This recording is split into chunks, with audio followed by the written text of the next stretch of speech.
جانتی تھی ہم نبی کا گھرانہ ہے. سبحان اللہ. ہماری شان میں اللہ پاک نے قرآن عظیم میں آیتیں اتاری ہیں. اور وہ یہ بھی جانتی تھی، وہ خاتون یہ بھی جانتی تھی کہ پوری دنیا کے اندر اس وقت ہم سے زیادہ افضل والا دنیا کے اندر کوئی مجاہد، کوئی مرد، کوئی عورت ہے ہی نہیں. سبحان اللہ. اور انہوں نے یہ سوچ کے زمین پہ نہیں لٹالا، انہیں سب معلوم تھا. آقا نے پہلے اشارہ کر دیا تھا کہ حسین تمہیں شہید ہونا ہے اور تمہیں ایسے ایسے جانا ہے. آپ نے ابھی ہمارے امام صاحب نے مسجد کے اندر ایک بیان کیا. کیا بیان کیا تھا؟ کہ سیدنا امام حسین رضی اللہ تعالیٰ عنہ آپ جو ہے حجرہ عائشہ سے نکل کر مسجد نبی میں آ گئے اور حضور اس وقت نماز پڑھ رہے تھے، سجدے کی حالت میں تھے. سیدنا امام حسین آپ کی پشت مبارک پہ چڑھ گئے.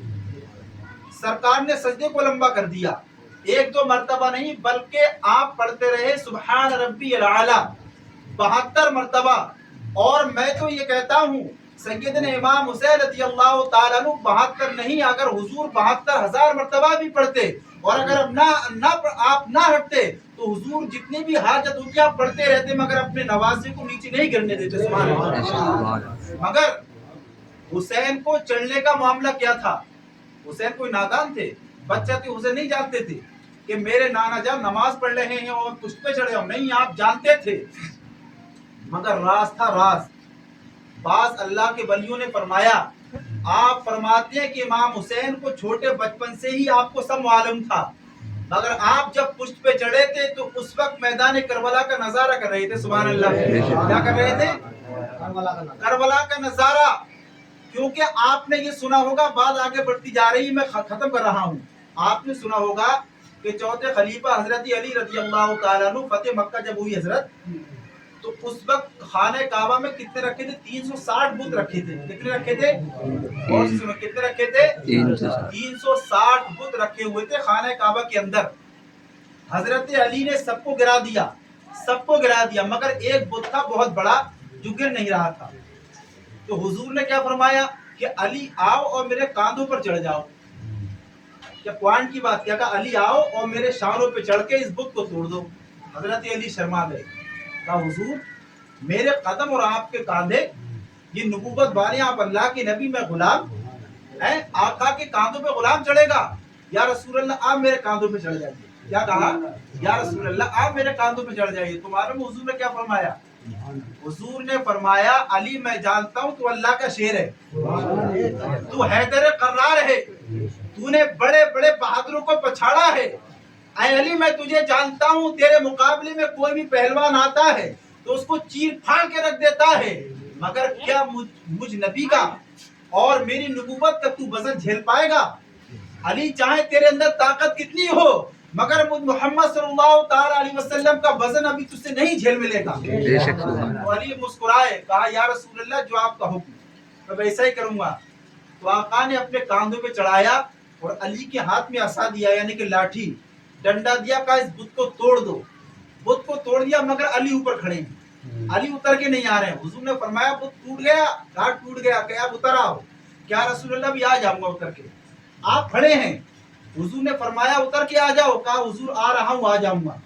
اس کے بعد آپ کاندھوں پہ کھڑے کھڑے کیا فرما رہے، کیا عرض کر رہے تھے؟ یا رسول اللہ اس وقت مجھے نیچے سے لے کے اوپر تک کا، یعنی کہ عرش اعظم تک کا سب دکھ رہا ہے. اور یا رسول اللہ یہ پورے مکہ والے، یعنی کہ دنیا والے اگر ایک ساتھ مجھ سے مل کر لڑیں گے تو علی آپ کا غلام ایک دم سب کو مار کے رکھ دے گا. سبحان اللہ. اتنی قوت طاقت آ گئی تھی.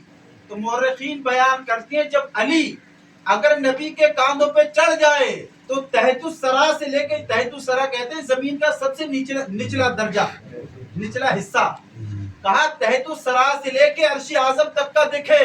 اسی لیے امام حسین رضی اللہ تعالیٰ عنہ پشت مبارک پر بیٹھ کر یہ دیکھ رہے تھے میدان کربلا کہاں ہے، اور حضور یہ بتانا چاہ رہے تھے کہ جب میدان کربلا ہوگا نہ تو میں اس دنیا کے اندر ہوں گا، نہ حسین کا باپ علی ہوگا، نہ حسین کی ماں فاطمہ ہوگی، بلکہ نہ تو اس کا بھائی جو ہے حضرت امام حسن ہوگا. اسی لیے آپ کا اشارہ تھا کہ تو پشت پہ آ جا، اور اگر ہم تجھے کل نہیں دکھا سکتے آج تجھے خوب میدان کربلا کا نظارہ کرا دیں. بے شک سبحان. یہ اشارہ تھا، یہ اشارہ تھا. تو بات یہ چل رہی تھی گورنر، بس یہ بات ختم کر دیتا ہوں. بات آگے بڑھتی جا رہی ہے. اب وہ مجھے امید ہے آپ حضرات کو اچھا تو لگتا ہوگا سنتے سمجھیے نہیں. ہاں بات یہ نہیں ہے کہ مطلب میں لالچ میں کہ نوٹ برس نہیں.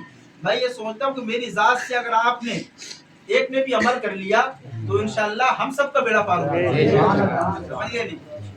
تو جب سیدنا امام حسین رضی اللہ تعالیٰ عنہ کو مدینے کے گورنر نے بلایا, آپ پھٹک گئے. آپ نے کہا کوئی معاملہ ہے. بہرحال آپ گئے, آپ کے ساتھ کچھ لوگ تھے اور آپ نے فرمایا جیسے ہی میں تانی کا اشارہ کروں فوراً آپ لوگ اندر آ جانا. اندر آپ پہنچے تو وہاں مروان بیٹھا ہوا تھا. مدینے کے گورنر نے کہا حسین آپ جو ہے یزید کی بیعت کر لیں, اس نے لیٹر بھیجا ہے, خط بھیجا ہے اور ایسے سے معاملات ہیں. تو آقا حسین نے فرمایا آپ لوگ جو کر رہے ہیں انہیں کرنے دو, میرا بھی بعد میں دیکھا جائے گا.